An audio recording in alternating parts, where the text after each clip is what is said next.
The following is a presentation of Castle View Church in Indianapolis, Indiana.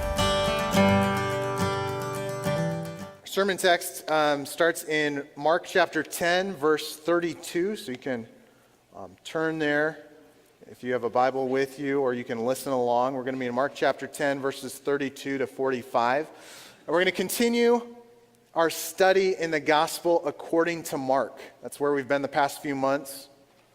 And in this study, we've seen a lot. We've seen Jesus for who he is, according to these eyewitnesses. We've heard even from his own lips truth about himself and about the kingdom that he's bringing. And in this passage, we listen in on another conversation between Jesus and his disciples. And in this conversation, we see a sharp contrast between the kingdom that Jesus is bringing and this world's kingdom, this world's system, a system that is represented, sadly, by his disciples in this passage. And we're going to find that there are two paths to pursue greatness: selfish ambition on the one hand, and Christ-like servanthood on the other hand. Listen as I read our passage, Mark 10:32. And they were on the road going up to Jerusalem, and Jesus was walking ahead of them. And they were amazed, and those who followed were afraid. And taking the 12 again, he began to tell them what was to happen to him, saying, "See, we are going up to Jerusalem, and the Son of Man will be delivered over to the chief priests and the scribes, and they will condemn him to death and deliver him over to the Gentiles. And they will mock him and spit upon him and flog him and kill him. And after 3 days he will rise." And James and John, the sons of Zebedee, came up to him and said to him, "Teacher, we want you to do for us whatever we ask of you." And he said to them, "What do you want me to do for you?"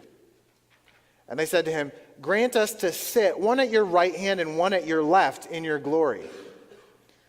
And Jesus said to them, "You do not know what you are asking. Are you able to drink the cup that I drink, or to be baptized with the baptism with which I am baptized?" And they said to him, "We are able." And Jesus said to them, "The cup that I drink, you will drink, and the baptism with which I am baptized, you will be baptized. But to sit at my right hand or at my left is not mine to grant, but it is for those for whom it has been prepared." And when the 10 heard it, they began to be indignant at James and John. And Jesus called them to him and said to them, "You know that those who are considered rulers of the Gentiles lord it over them, and their great ones exercise authority over them. But it shall not be so among you. But whoever would be great among you must be your servant, and whoever would be first among you must be slave of all. For even the Son of Man came not to be served, but to serve, and to give his life as a ransom for many." So it opens up here with this third time that Jesus predicts and explains that he's going to suffer, die, and rise again. And Mark records these predictions, if you see right there in your Bibles in front of you, in the middle of chapter 8, in the middle of chapter 9, and now in the middle of chapter 10. And this one is the most detailed prediction of the three. And he informs them, some new information, that they are going to Jerusalem, the holy city for the Jewish people, where these events are going to unfold that lead to his death. And he adds here that the Jewish leaders are going to deliver him over to the Gentiles, who are going to finish what the religious leaders start. And he lists those 4 action verbs of what's going to be done to him. He says he's going to be mocked, spit on, flogged, and killed. And that's exactly what's going to happen. Well, in this scene, Mark provides a vivid picture. They're on the road to Jerusalem, and Jesus is out walking ahead of the group. Do you see that in that first verse? He's walking out in front of them, almost as if they're trying to stay and keep up with him. And then there's that interesting comment that it says the 12 disciples were amazed, and the other disciples who followed were afraid. What is this? Well, their amazement and fear probably are because Jesus is predicting he's going to suffer, he's going to die, it's going to happen in Jerusalem, and by the way, that's exactly where we're headed. We're going there to that place where all these things are going to happen. Well, each of the predictions that Jesus makes about his death and resurrection, chapters 8, 9, and 10, are followed by the disciples saying and doing really inappropriate things. So, chapter 8, you remember that? Where they're having that important conversation, kind of that pinnacle of the middle of the gospel, where he says, who do people say that I am? And well, they say different things about you. You know, some say you're John the Baptist, others Elijah, one of the prophets. And he says, but who do you say that I am? And Peter, on behalf of the disciples, says, you are the Christ. That's the right answer. And then Jesus starts to explain what that means. He's going to go and he's going to suffer and he's going to die. And Peter rebukes him because he doesn't have a category for a suffering and dying Messiah. That's not what's supposed to happen. He's supposed to conquer. He's supposed to win. And he rebukes him. Lord, this will never happen to you. And Jesus turns around and rebukes him very strongly. He says, get behind me, Satan. You don't have in mind the things of God, but the things of man.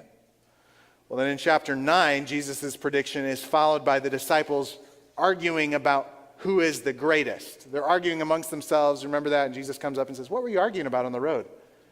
And they don't say anything. But he knows what they were arguing about. And here in chapter 10, it's really similar to chapter 9. And James and John, on this theme of greatness, show us what it can look like to be driven by selfish ambition.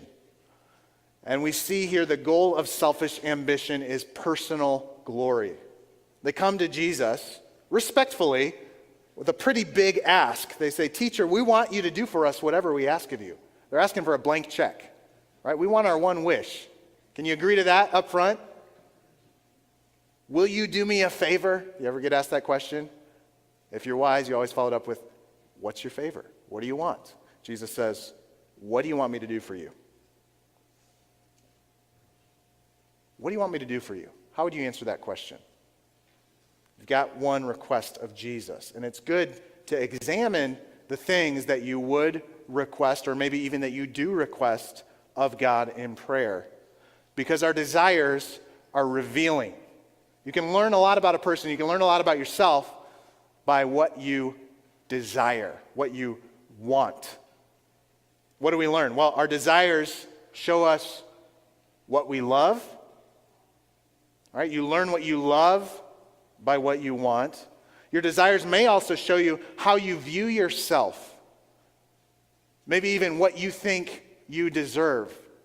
I think that's what's happening here with James and John. They say, grant us one to sit at your right hand, one at your left in your glory. What does this request reveal about James and John? And it shows us what they love. They love to receive honor. And I think this request also implies, even by the question, that they are deserving of this, or at least deserving of consideration for what they're asking for. Now, it's not bad to make requests, and actually we're told to make requests of God. That's a good thing, but they are not approaching Christ in the right way. They're not in search of mercy or grace. They're not asking him for some sort of blessing or good gift. They are asking for personal glory. Remember Jesus' prayer that we read about later in his life in the book of John? He says, Father, glorify your name. That's a good prayer for us to follow. Father, may your name be great. But they ask Jesus, would you glorify our name? Would you make us great? And that's something you're probably not going to ask for unless you think you are worthy of it. Now, they do recognize that Jesus has the place of highest honor, right? Implicit in this question is that Jesus is on the throne. He is at the place, the center of the glory in this kingdom. They're not saying they want to be greater than Jesus or even equal to him. They want to be just behind him, just a little bit lower than Jesus. The place of highest honor would be the seat at the right hand, and then next to that would be the seat at the left hand, so that's what they ask for. And I think in this we see how subtle our selfish ambition can be. We may try to leverage our worship and our discipleship to make ourselves great. It's possible, sadly, to outwardly follow Jesus and honor him in a way that I hope will make me look good. I want to exalt him to the highest place, and in the process, I want to be this faithful disciple who is honored and glorified. We can do this in all sorts of ways. We can do it as we preach sermons, as we sing songs, as we do acts of kindness, all in the hopes of receiving praise and honor from others. But when we do this, when my goal is to be honored just behind Jesus, who am I really serving? Whose glory is really important to me in that moment? To seek my own glory, even alongside or right behind Jesus' glory, is, I think, in reality, to focus on my glory alone. Well, Jesus helps James and John to see that they're asking the wrong question. He says, you don't know what you're asking. Are you able to drink the cup that I drink? Are you able to accept the same baptism that I'm going to be baptized with? What does he mean by that? Right? These are metaphors, these are images, the cup and the baptism. Well, he's referring to his suffering and to his death. A person's cup, used in that time and in the Old Testament we see it, was a metaphor for their destiny. You know, we might talk about someone's fate or their lot in life. What is their cup to drink? It's an image that we see a lot in the Old Testament. And it can indicate good things like blessings, but more often it refers to God's judgment or even his wrath being poured out of a cup. And in Jesus' case, his death will mean just that, drinking the cup of God's wrath, his righteous anger against sin and evil. Now, Jesus also says it's a baptism. What is baptism? Well, baptism involves being underwater, and it can also serve as an image of being overwhelmed and subsumed in calamities that life brings. This also is in the Old Testament, one place that talks like this about water. Psalm 69, David says, "Save me, O God, for the waters have come up to my neck. I sink in deep mire where there is no foothold." The water's coming up, and he's looking for a place to stand, but it's just mire, it's mud, and he's sinking in. He says, "I have come into deep waters, and the flood sweeps over me." He's referring to his baptism and to his death. Jesus and his disciples here want to have two different conversations, right? They're not on the same page. Jesus has just predicted for the third time that he's going to suffer and die, and he's giving more details, more information about what that's going to look like. Now, he does tag on there, and on the third day he will rise. But James and John seem to be having selective hearing. They're focused on that future glory. They're focused and fixated on the power and the glory of the kingdom. And they might have even expected that when they get to Jerusalem, the kingdom's going to come, that it's going to happen there. Jesus is going to be on the throne, and they're going to be right there with him. Right, Jesus? Can we be at your right and your left? They want to maximize their share in the glory that's coming. But Jesus continues to redirect the attention of the disciples to this cruciform, dying to self discipleship. Before glory comes the cross. We keep seeing this over and over again. And to share in Jesus' glory means first sharing in his humiliation and his suffering. So he says, can you take part in this suffering? And they answer, yes, we can. Absolutely, Jesus, we can do it. Selfish ambition is often accompanied by naive confidence in yourself. And this is true of James and John. They can't grasp what Jesus is going to face in Jerusalem. They have no idea, but they are zealous. They feel strong. Man, we are ready to face whatever it is, Jesus. Bring it on. We can do it. Now, Jesus' response here is surprising. He says, yeah, it's true. You are going to drink my cup. You are going to be baptized with my baptism. He's saying, yeah, actually, you're right in a way. I mean, you don't have a clue what you're saying.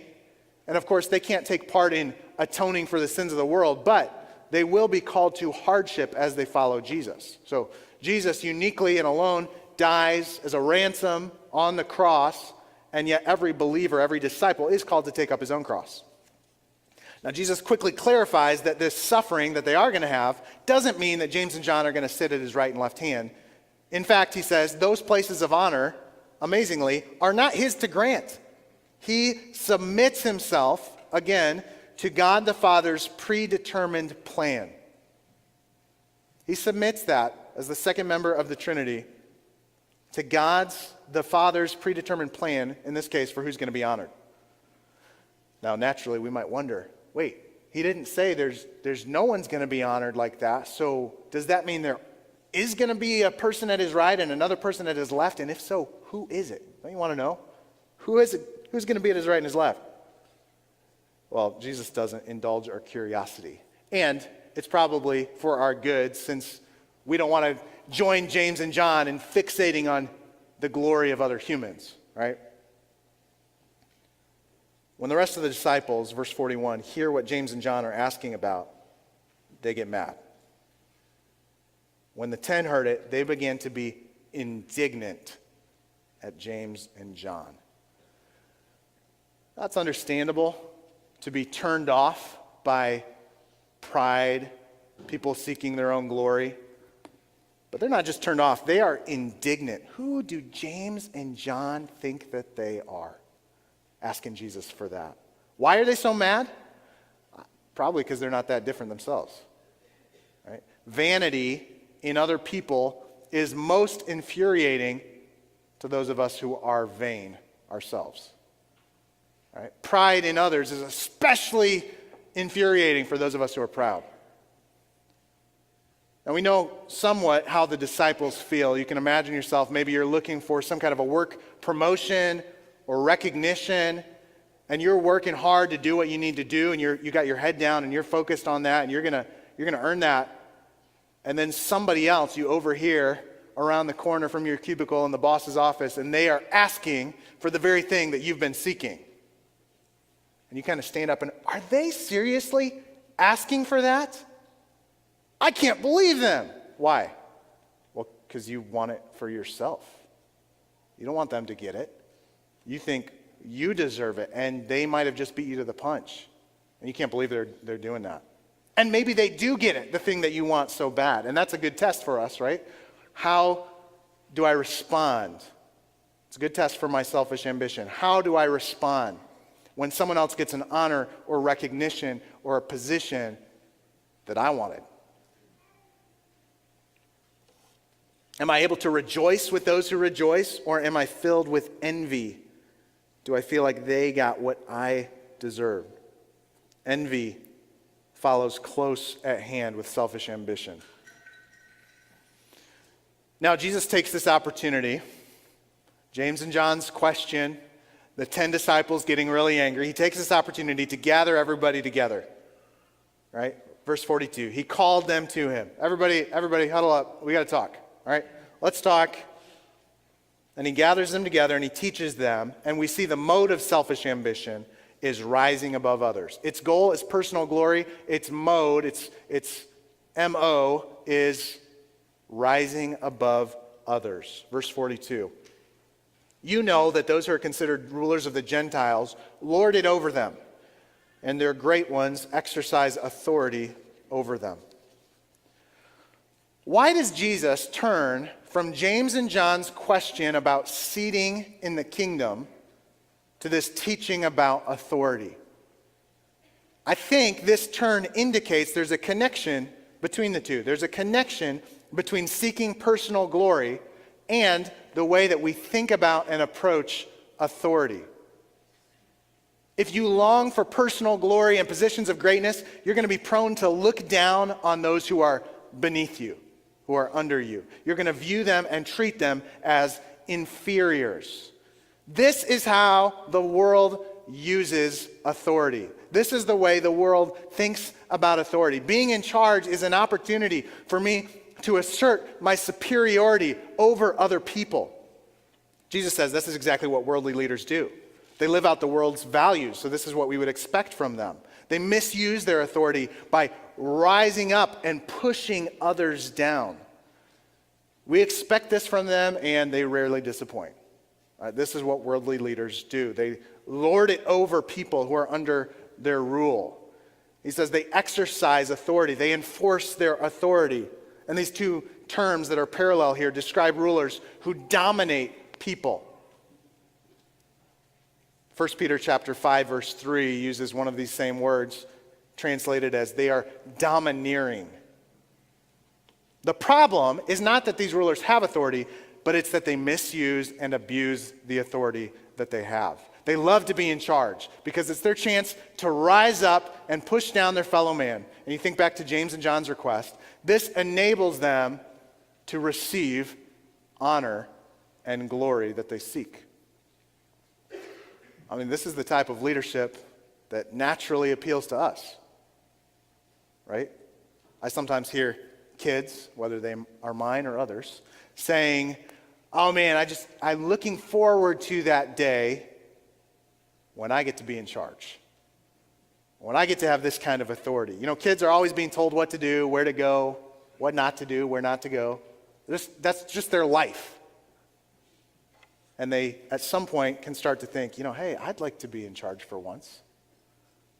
I can't wait till I'm an adult and I can decide what I'm going to do, and I can have kids and tell them what to do. You ever heard that? I've heard that before. They look forward to that, and they can only dream about what it's like to walk into a room and just take control and have command and say, all right, here's the plan. This is what we're going to do. This is what you're going to do. We're going to do what I want to do. Right? That's what we want to use authority for. And even as adults, we might fantasize over having control over other people, getting them to do what we want. Because in our flesh, we crave this kind of authority. But it's not the sort of authority that Jesus' followers are supposed to long for. Because after describing this kind of authority, he says, but it shall not be so among you.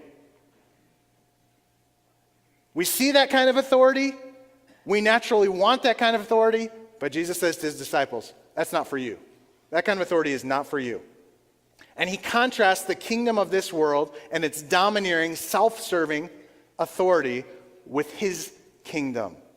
And perhaps no contrast is greater than the way they look at and view and use authority, because the citizens of the kingdom have a different set of values, a different playbook when it comes to authority. The goal of Christ-like servanthood is the good of others. It's not personal glory, it's the good of others. And the mode, the thing that it uses to pursue this goal, is stooping below others. Not rising above them, but stooping below them. Look at there again, verse 43. It shall not be so among you, but whoever would be great among you must be your servant, and whoever would be first among you must be slave of all. You want to be great? You got to be the servant. You want to be first? Yeah, you got to become slave of all. And in these two phrases, Jesus gives the citizens of his kingdom not just a list of behaviors, but a distinct identity. When I follow Jesus' path to greatness, it's not just that I act like a servant, it's that I become a servant. And this requires a new mindset, a new way of viewing myself and of viewing other people. It means my posture and my demeanor changes as well as my actions. I take a new role, and this new role informs who I am and what I do. Here's an example of that. If I see myself as superior to you, then anything that I do for you is a favor. It is an act of kindness. It is an act of graciousness that you didn't deserve. But it was a display of my goodness. It was a display of how great I am. And along with that, I will likely expect or even demand a response of appreciation. I will expect that and I will demand that, and that will bring me honor and glory. It'll make me feel good. How do you respond when someone doesn't thank you for something that you do for them? Or maybe they don't thank you as much as you think they should have. Just as we can be entitled receivers, right? We think of entitlement usually with, I should get stuff. We can also be entitled givers, where we require a certain amount of thanks for what we've done. After all I've done for you, you ever found yourself saying or thinking that? After all I've done for you? the least you could give me is a little thanks. Well, this is one expression of looking down on people as being below us or beneath us. But when I take the nature of a servant, I am far less focused on the response that I get from you. Because it's no longer about my glory. I'm not doing you a favor or expecting to receive honor because of my great kindness. All I'm doing is acting like a servant because I really am a servant. Right? I've become a servant, so it's not hard for me. It's not a stretch. It's not unnatural anymore for me to serve. My servanthood is not impressive to me or deserving of praise. It's just an outworking of who I am. Now, Jesus slips in here who it is that we're called to serve. He says, whoever would be first among you must be slave of all. Just in case we're tempted to distinguish between someone who is worthy of our respect and service and someone who's not, this clears it up. If you're a citizen in Jesus' kingdom, then your servanthood applies to all people and all parts of life. So ask yourself, what would it look like for me, for you? What would it look like for me to live out my identity as a servant? What would it look like in the different roles and relationships that God has given to me?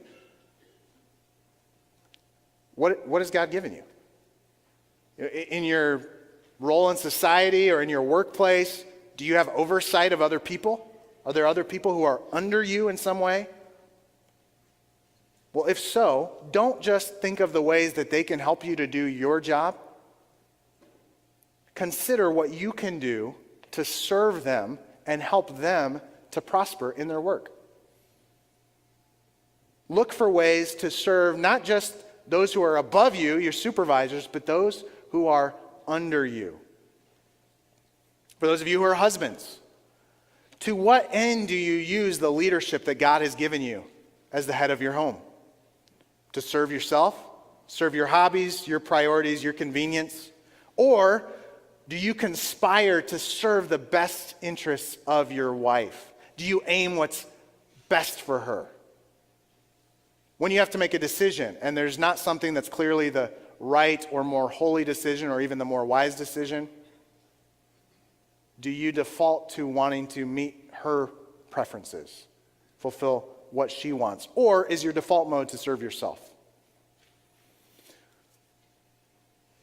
Others of you are parents. What does this text have to say to us as parents? Scripture is clear that God has given parents authority over their children. So how do you be a servant while still being authority for your children? You do it by using your authority for their good, not to serve your own interests. Think about when you have to correct or discipline your children. What motivates you to correct them? What line do they have to cross to get correction? Because selfish leadership focuses on what I need and what I want. I just want to relax for 10 minutes without you asking me a question, right?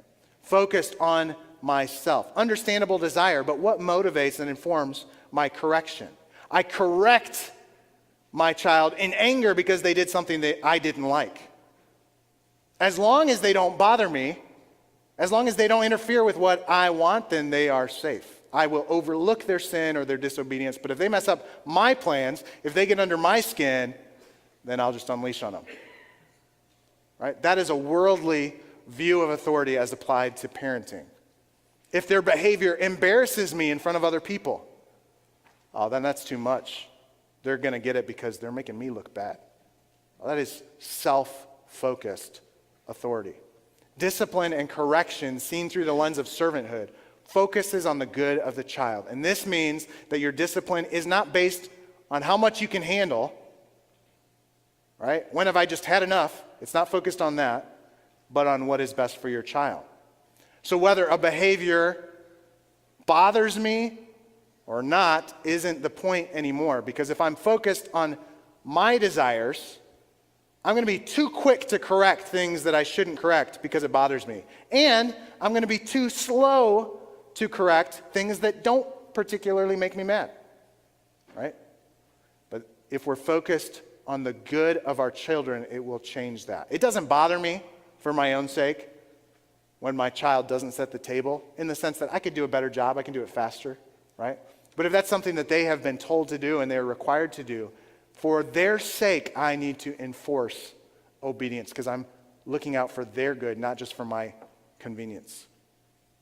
Well, as we consider serving others, especially in a position of authority, it's important for me to point out, I think, that Jesus does not abolish authority. Jesus does not abolish authority. And we have to say this because of the anti-authority sentiment that's been huge force in our culture for at least the past 50 years or so. It's been so strong, and many people assume then when they come to Jesus that he is removing all notions of authority. Authority is illegitimate, authority is evil. But if you think that authority is illegitimate or you're suspicious of it, then it's going to affect both the way that you respond to the authority of others and the way that you use authority that God has given you. If you're suspicious of authority, then when you're under authority, you're going to question and disrespect those who are over you. We see this all the time. I don't even have to give you examples. On the other hand, when I'm the one with the authority, if I'm suspicious of authority, then I am going to abdicate the leadership that I'm actually called to give. That's not actually for the good of those under me, but I'm going to take the pressure off myself and not lead. And we could say, well, but isn't Jesus saying here be a servant? And doesn't being a servant mean that I do what other people want me to do? That I give away the authority that I have? No, that's not quite right. Because servanthood is not a call to do whatever people want you to do. That's not what servanthood is. It's not a call to please others, but it's a call to serve others. It's not about doing what they want, but what is best for them. Jesus doesn't call you to relinquish all authority, but he calls you to use whatever authority you have, not for your own interest, but for the good of others. And we can see this right here in this passage, right? In case you're tempted to think, I think Jesus is just opposed to authority. Look at how he uses authority, even as he teaches about servanthood, right? In verse 32, he's walking out front of the group. He is leading them to Jerusalem. He doesn't ask them, well, what do you guys think? Where should we go? All right? What's the plan, guys? I'm here to serve. You tell me what's up. He doesn't do that. Because he already knows that they aren't going to want to take the hard path that he's leading them on. It's going to result in suffering and death. And if he does what they want, he's never going to go to the cross. And if he never goes to the cross, then they and we are still dead in our sins. So praise God that Jesus believes in leadership and in authority, or we'd all be dead in our trespasses and sins.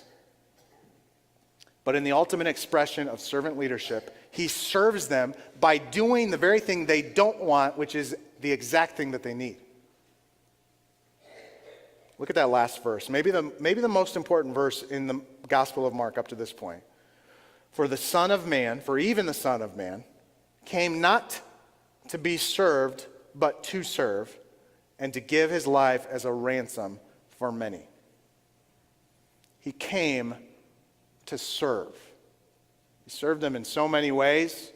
He washed their feet. The highest expression of service was his death. He's already taught, even in chapter 9, we've already read about true greatness, but now he adds an element here because he grounds our reason for serving one another. And he grounds it in his own example, and specifically in his example of dying. Be a servant, he says. Be a slave of all. Why? For, you see that word there in verse 45? For the Son of Man came not to be served, but to serve and to give his life as a ransom for many. Be a servant, be a slave. Why? Because your leader came to serve you by dying for you. This is such a crucial verse. For the first time, Jesus explains why he must die. He hasn't really said up to this point. He's been talking about, I'm going to go suffer, I'm going to die. They don't like that, but he hasn't really explained why. And here he starts to unlock the mystery of his death. And he speaks of his death not as just a human tragedy or injustice, but as the reason that he came to earth. He came to die as a ransom. What's a ransom? A ransom is a payment to secure a release. A ransom is a payment to secure a release. So we think of ransom notes with kidnapping, pay to release the one who is kidnapped. Or in Scripture, we think back to the Passover, when you have the blood of the Passover lambs that protects the people of Israel from death, and it leads to their deliverance from Egypt. A payment was like a ransom. A ransom frees one who is in bondage by paying the price for their freedom. And the truth is, we're all in need of ransom, right? We all need to be ransomed because by our sin, we have signed up for the just punishment of a holy God. Because he is holy and he is just, and like a good judge, he doesn't excuse wrongdoing. He doesn't ignore our crimes. He doesn't kind of sweep them under the rug. And we deserve the sentence of eternal punishment that is hanging over us because of our sinfulness. But Jesus came to serve condemned sinners like us. He came to give us his life as a ransom. And his death was the payment that secured our release for anyone who would ever trust in him and turn from their sin. For anyone who would ever put their faith in him alone. And if you do that, if you trust in him, then you are released from the punishment that you deserve. So we're reminded in this verse that Jesus is both our substitute and he's our example, right? First and foremost, Jesus' death ransoms sinners. But secondarily, as Jesus emphasizes here, his death is the basis for our servanthood if it's going to really be Christ-like. Not just some vague sense of servant leadership, but Christ-like servanthood. His death motivates and models our servanthood. It motivates us because we think, my goodness, if I have received this kind of love, this kind of service, this kind of self-giving love from the Son of God, how much more so do I want to serve others? And it models us perfectly what servanthood is. You know, we all like a leader who does what he asks us to do, right? One of the most exasperating and worst traits in a leader is you're always asking other people to do what you're not willing to do yourself. But Jesus is not that kind of a leader. He models what he calls us to. And in fact, he goes far beyond what he asks of us. How does he go far beyond? Because he is so much higher above and he stoops so much further below. He calls us to serve our equals, right? We believe that. We're made in the image of God. No other image bearer, no other human being is below me. We are all one in that we are all created by God and bear his image. I'm not more valuable than any other human being. I might think I am, but I'm not. But Jesus serves those who really are beneath him. Like really, truly are lower than him because he is truly better, of greater worth. He is of divine essence. And yet he takes this role of a slave. You notice the title that he keeps using for himself, the Son of Man? What's up with that? Some have said, well, he was God and he was man, so the Son of Man means he was human. Well, that's true. I think there's more going on there. He's been using this title a lot, and it's an interesting choice. Probably in part because if he goes around calling himself the Messiah, the Anointed One, the Son of God, as we've seen, he doesn't want that kind of word to get out too soon. It's going to compromise the mission. He has some more teaching and some more acting to do before he kind of fully discloses that. He keeps that quiet amongst his disciples. The Son of Man would not stir up Jewish excitement and fervor, hoping for a revolt against Rome. It wouldn't have done quite the same. And yet, even though it was less familiar, less filled with meaning, it was a phrase we find in the Old Testament. Listen to Daniel chapter 7. There's this vision of the Son of Man that a careful reader of the Old Testament would have recognized when Jesus used it. Daniel 7, verse 13. I saw in the night visions, and behold, with the clouds of heaven there came one like a son of man. And he came to the Ancient of Days and was presented before him. And to him, the Son of Man, was given dominion and glory and a kingdom that all peoples, nations, and languages should serve him. His dominion is an everlasting dominion which shall not pass away, and his kingdom one that shall not be destroyed. So this title, even though it's a little bit ambiguous and a little bit mysterious, and it kind of keeps Jesus undercover for a little longer, it still, as we look back at Daniel, was clearly a heavenly figure. And he received from the Ancient of Days dominion, glory, and a kingdom that all peoples, nations, and languages should serve him. That's who he is, and that's what he deserves. He is the man worthy to be served by all people. So how strange it is that when the Son of Man does come, he comes not to be served first, but to serve. And even those who do serve him are those whom he has first served in the ultimate sense, to such a greater degree, giving his life for them. So when he calls you to stoop below others, remember that he is much higher, and yet he has stooped far lower to ransom lowly sinners like us.